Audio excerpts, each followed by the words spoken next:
Morning everybody, it's Monday the 9th of December 2024 and it's just after 6 o'clock in the morning. As you can see, I'm off on my morning run. I've got on my motorcycle and ridden about 6 k's out of town to this road here.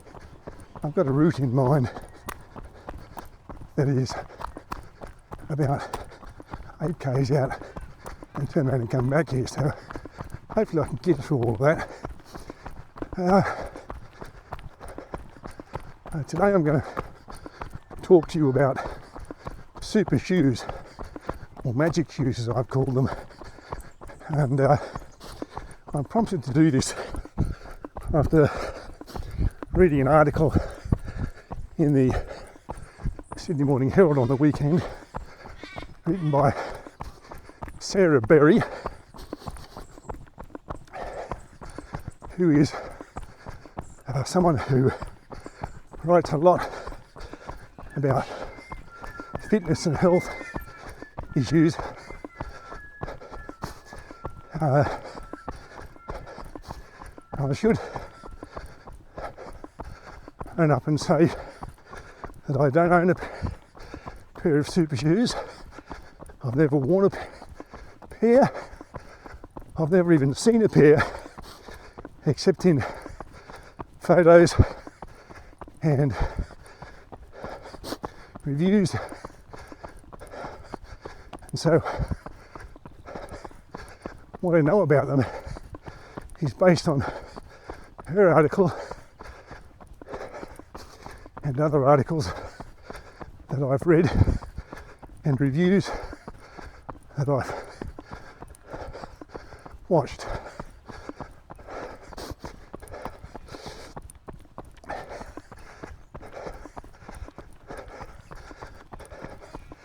Just let me get to the top of this hill, get my breathing right.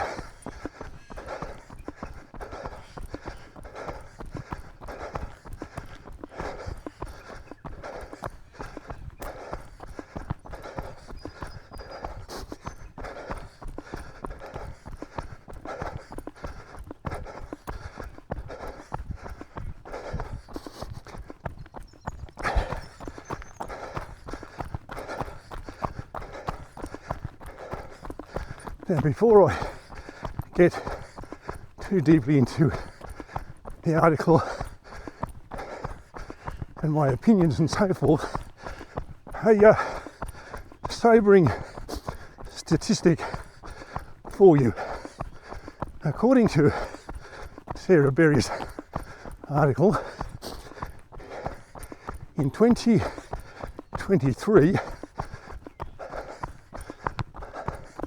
last full calendar year for which we'd have data, 21.9 billion, yes you heard me, 21.9 billion pairs of running shoes were sold.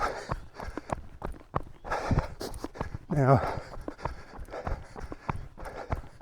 the population of the earth is about 7 billion. So that means there's approximately 3 pairs of shoes, or running shoes, for every person on the planet.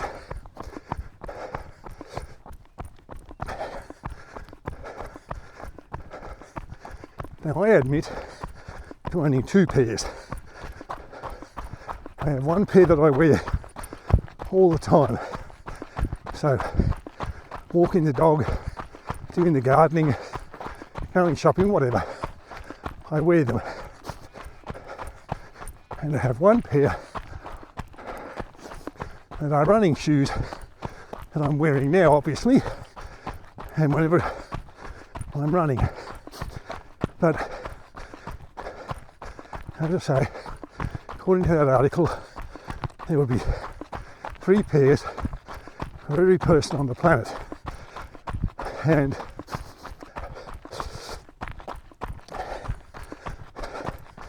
eventually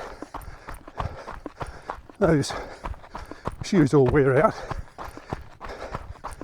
and they end up in landfill, where it's said that it takes 1,000 years for the shoes to decompose. So yes, let that sit with you. Now I've been critical in some other videos I've made where I've talked about these super shoes, and I suppose, to be fair, I'm not critical of the shoe. It's an inanimate object that somebody has designed and made. It's how people view them that's my problem. Now, it's true, according to the article,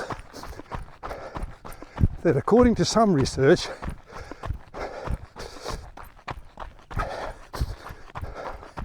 the details of which were not given, so we don't know who paid for it, how it was conducted and so on, but it is claimed that the shoes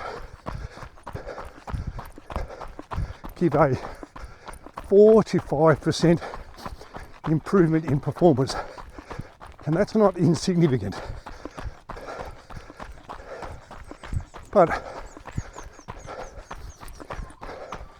there's a caveat to that, which I will come back to in a minute. And my criticism is that since these shoes started appearing, which was in about 2019,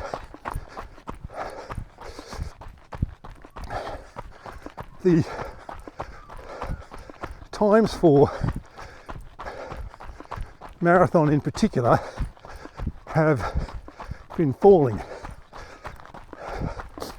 The 2-hour barrier for men has been broken. The 2-hour and 10-minute barrier for women has been broken. We know that an Australian bloke, I think his name was Andy Buchanan, or certainly Buchanan, I'm not sure if Andy was his first name, he broke the Australian record of 2 hours and 7 minutes. So it's true that performances have been improving, but it seems to me that the people who write about, make videos about, talk about and analyse running are attributing all this improvement to the shoes, and the person that's doing the running isn't getting any credit. And of course, they've set a new time, and in some cases set a new record, if it's not at the least recorded the PB. But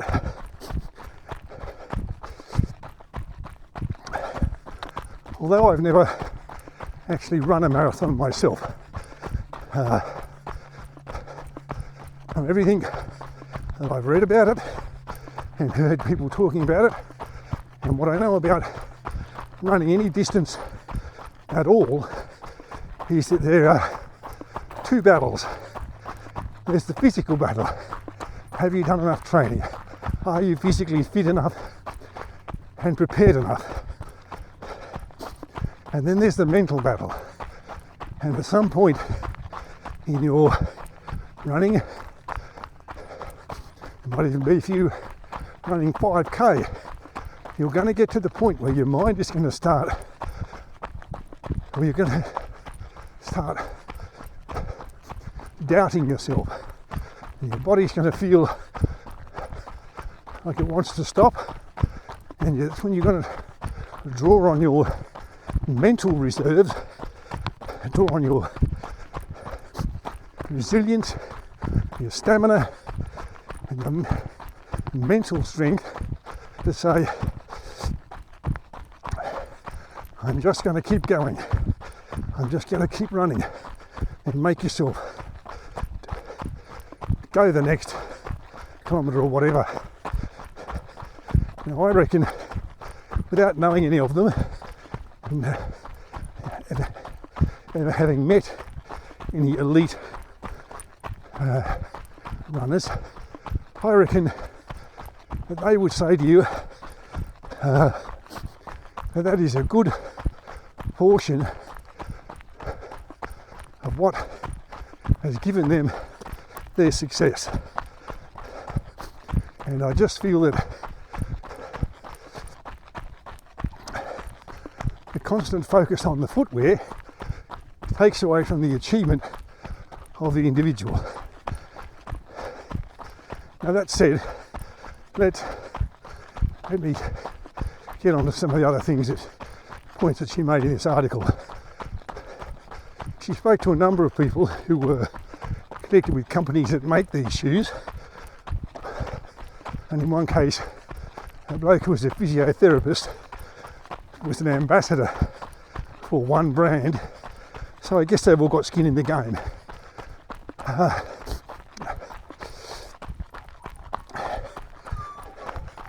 And I suppose I can take a step back here and say, before I remind you about a video I made earlier called Born to Run, where a bloke, and I can't remember his name, he was advocating for barefoot running. His argument was that the human foot was designed for running, and that prior to 1972, when Nike, however you say it, invented the modern running shoe for the Olympics,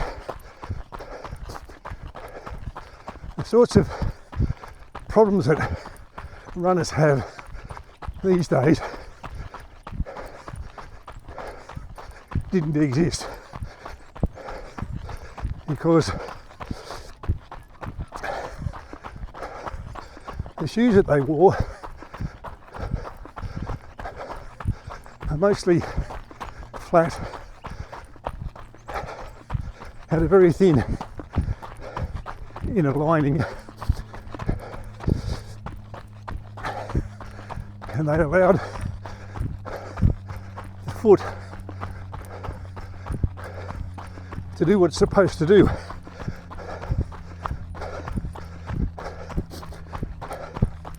Now, according to this article by Sarah Berry, up until the first super shoes appeared in about 2019, pretty well every running shoe was the same. They use this stuff called EVA foam. I don't know what that stands for, but all the shoes are pretty much the same. And then Nike developed the first of these super shoes, and now every manufacturer has their own version and it has their own secret ingredient, a bit like the 11 herbs and spices, I guess. And as well as the secret foam, which the manufacturers all say provides extra cushioning, and of course you'd expect that, but it also provides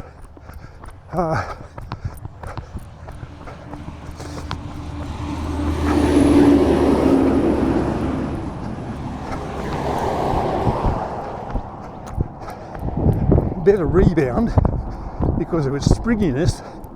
And then if you add either a carbon plate or a carbon rod, you get even more rebound and springiness. And it is said that those two things, the shoes don't make you run faster, apparently. They do lead to better performance with the qualifier, which I'll mention in a moment. But what they do is improve running economy.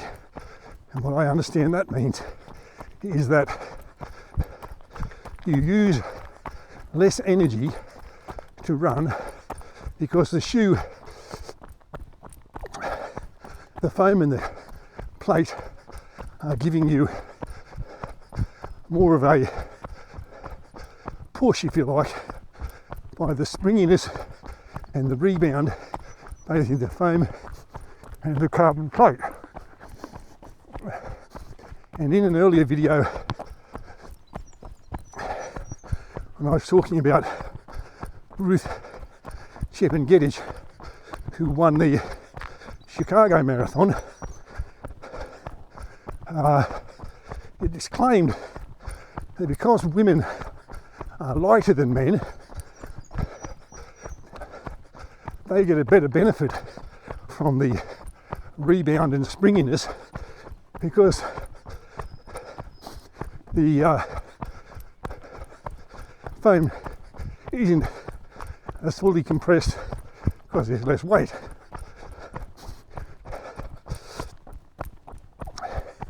Now, I said there was a qualifier to improve performance.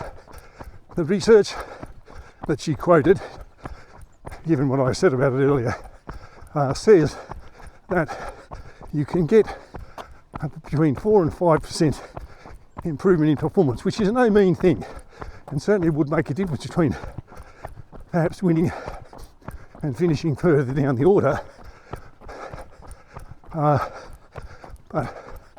according to the article, in order to get that benefit, you have to be able to maintain a pace of 4 minutes per kilometre or under. Now, of course, if you're an elite marathon runner, if you're Eliud Kipchoge or you're Philly Bowden or Ruth Shepard-Gedich or some of those people, then you probably can do that and do it consistently for marathon after marathon.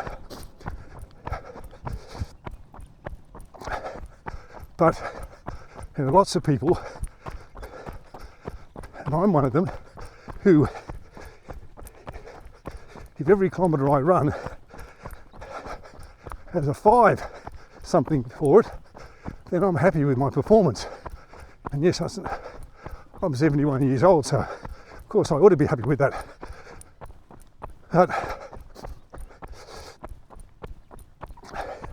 there are lots of other people who would go to my local park run who are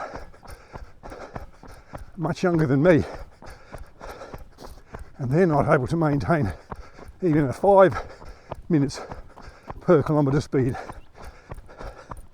And you think, well, they're probably not going to buy a pair of those shoes. But the thing is this: the manufacturers of those shoes, every company, in order to sell 21.9 billion pairs of shoes, has got to get you and I, the consumer, to buy into the belief that if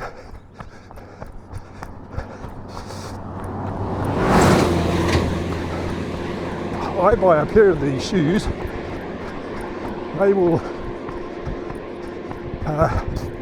help improve my performance. Now, the shoe company might know that's not the case, but if once you part with your money, they don't care. The other thing that is of note with these shoes is that they're not made for training. Some anecdotal evidence claims that you can only wear them once and then throw them away. Now again, I don't know if that's true. I'm not saying it is or it isn't, I'm saying I don't know.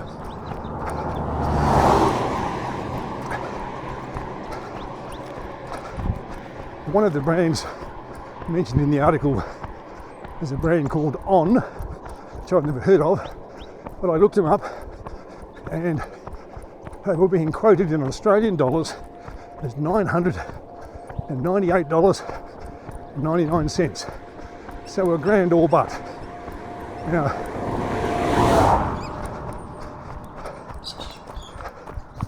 if you spend $1,000 on a pair of running shoes, well, it's your choice, I guess, if you've got that sort of money and you think you can afford to do it.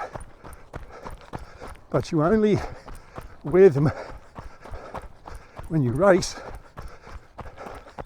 and that might be if you're really keen every park run. Otherwise it might be whenever there's an organised event. But then that's a lot of money sitting idly in your shoe cupboard. But again, that's your choice, I guess. So, after all that, what's the takeaway? Well, super shoes, and now some of the people she talked to are now talking about hyper shoes, and they're talking about bigger and better performance, but with more sustainable materials, whatever that may mean.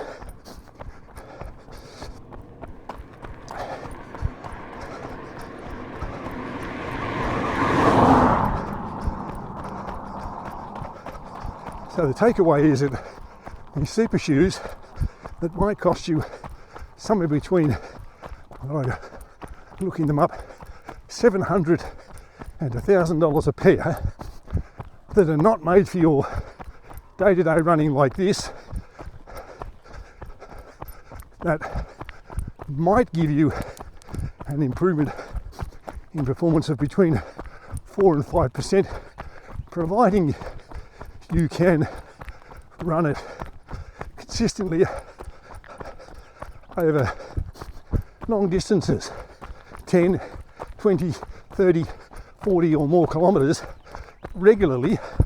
Might give an improvement in performance if you can run under that 4 minutes per kilometre. They're very comfortable apparently. They give you more support, they're more springy.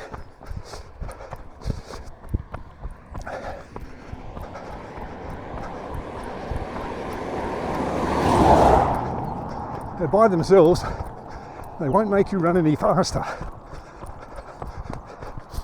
And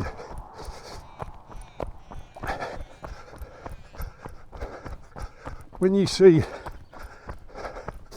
results of some marathon and you see that a person has broken the record for that event, set a new world record, an Olympic record, we just recorded a PB.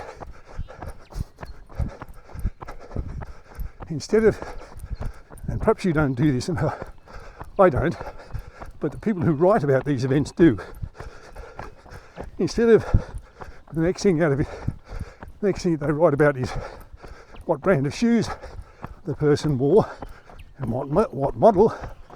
Talk about and think about the achievement of that person getting to the starting line,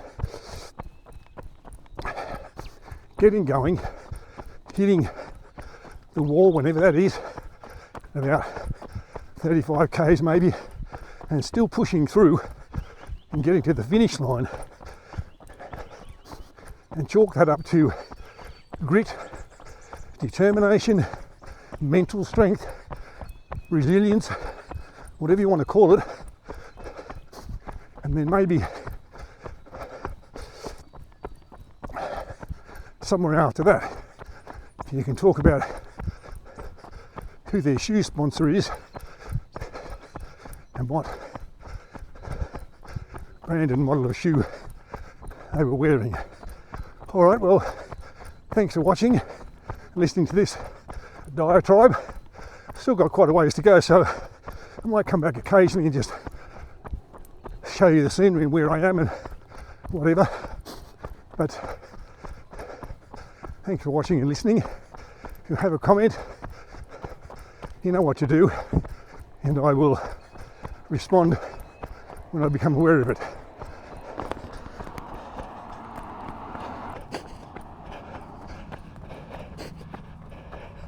I'm coming up to the turnaround point of this run at 8.56 kilometres in. This is Chinaman's Lane that I'm on. Directly ahead is the Crookwell Road, Fitzroy Street. Go right, go towards Goulburn, go left, go towards Crookwell. It's a turnaround point. I'm going to do turn around, go back down that hill, and go back the way to where I started. I'll come back to you when I get to the end of this road, which should be in about 3 kilometres.